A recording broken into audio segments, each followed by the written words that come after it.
নমস্কার বন্ধুরা, সুচিনিস কিচেনের আর এক নতুন পর্বে তোমাদের সকলকে জানাই অনেক স্বাগত। সামনে তো দীপাবলি, সকলকে জানাই দীপাবলি অনেক শুভেচ্ছা ও ভালোবাসা। তো আমার আজকের রেসিপি দীপাবলি স্পেশাল খাস্তা মুচমুচে কামরাঙ্গা নিমকি বা ইলেজোলা নিমকি। তো এই নিমকিগুলো ভীষণই মুচমুচে হয়। তাহলে চলো দেখুন আমাদের রেসিপিটি। নিমকি করার জন্য একটা পাত্রের মধ্যে দিয়ে দিচ্ছি 1 কাপ পরিমাণ ময়দা, দিয়ে দেবো স্বাদ অনুসারে লবণ, দিচ্ছি 1 চামচ চিনি, দিচ্ছি হাফ চামচ কালো জিরে, দিচ্ছি 1 টেবিল চামচ ঘি। ঘিয়ের পরিবর্তে তোমরা এখানে সাদা তেলও ইউজ করতে পারো। সব কিছু ভালো করে একটু মিশিয়ে নিচ্ছি। দেখো খুব ভালো করে এটাকে ময়ান করে নিতে হবে। ভালো করে ময়ান করা হয়ে গেলে এখানে অল্প অল্প করে জল দিয়ে একটা শক্ত থেকে ডো মেখে নেবো। খুব বেশি নরম করে মাখা যাবে না, একটু শক্ত করেই মেখে নিতে হবে। তো দেখো এরকমই একটু শক্ত করে এই ডোটাকে মেখে নিয়েছি। এবার এই ডোটাকে 10 মিনিট মতো রেস্টে রেখে দেবো ঢাকা দিয়ে। ফিরে আসলাম 10 মিনিট পর, আবার ভালো করে একটু মেখে নিচ্ছি। তারপর এখান থেকে ছোটো ছোটো লেচি কেটে নেবো। যেগুলো আমরা লিচি বানাই তার থেকে একটু ছোটো করে এই লিচিগুলো বানিয়ে নিতে হবে। তো দেখো লিচিগুলো বানিয়ে নিচ্ছি এক এক করে।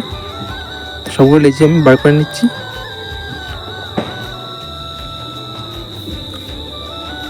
তো দেখো সবগুলো লিচি আমি বানিয়ে নিয়েছি। আর এখান থেকে একটা লিচি নিয়ে নিচ্ছি। এই লিচিটাকে একটু পাতলা করে বেলে নেব। দেখো এভাবে একটু পাতলা করে বেলে নিয়েছি। এবার একটা ছুরি নিয়েছি, এই ছুরির সাহায্যে এভাবে সরু সরু করে কেটে নেব।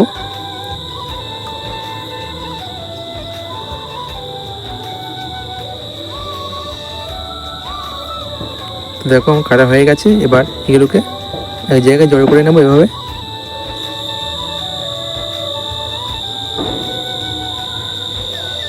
এক জায়গায় করার পর এই দুই প্রান্ত একটু চেপে দেবো যাতে খুলে না যায়।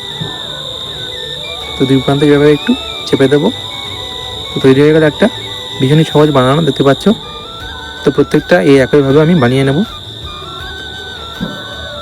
তো সবগুলোই আমি এক এক করে বানিয়ে নিচ্ছি। ভীষণ কম সময়ে বানিয়ে নিতে পারবেন। তো এখানে দেখো আমি সবগুলো বানিয়ে নিয়েছি। দেখো দেখতে কতটা সুন্দর লাগছে। আর এখানে কিছু তেল ভালো করে গরম করে নিয়েছি। এবার গরম তেলের মধ্যে এক এক করে এই নিমকিগুলো ছেড়ে দেবো। তো নিমকি দেওয়ার পর লো ফ্লেমে এটাকে উল্টে পাল্টে গোল্ডেন ব্রাউন করে ভেজে নিতে হবে। তো দেখো যখন এরকম সুন্দর কালার চলে আসবে তখন এগুলো তেল জড়িয়ে তুলে নেব। একটা প্লেটের মধ্যে এগুলো তুলে নিচ্ছি। তো বাকি যেগুলো ছিল সেগুলো আমি সেমভাবে ভেজে নেব। দেখো এগুলো ভাজা হয়ে গেছে, এগুলো তুলে নিচ্ছি।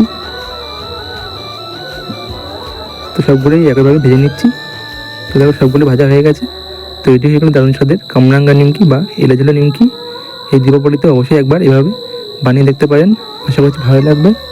আর দেখো দেখতে কতটা সুন্দর লাগছে, ভীষণই সুন্দর হয় দেখতে, অনেকটা কামরাঙ্গার মতন। দেখো এটা ভেঙে দেখাচ্ছি কতটা মজবুত হয়েছে। আওয়াজটা শুনে নিশ্চয়ই বুঝতে পারছি যে কতটা মজবুত হয়েছে।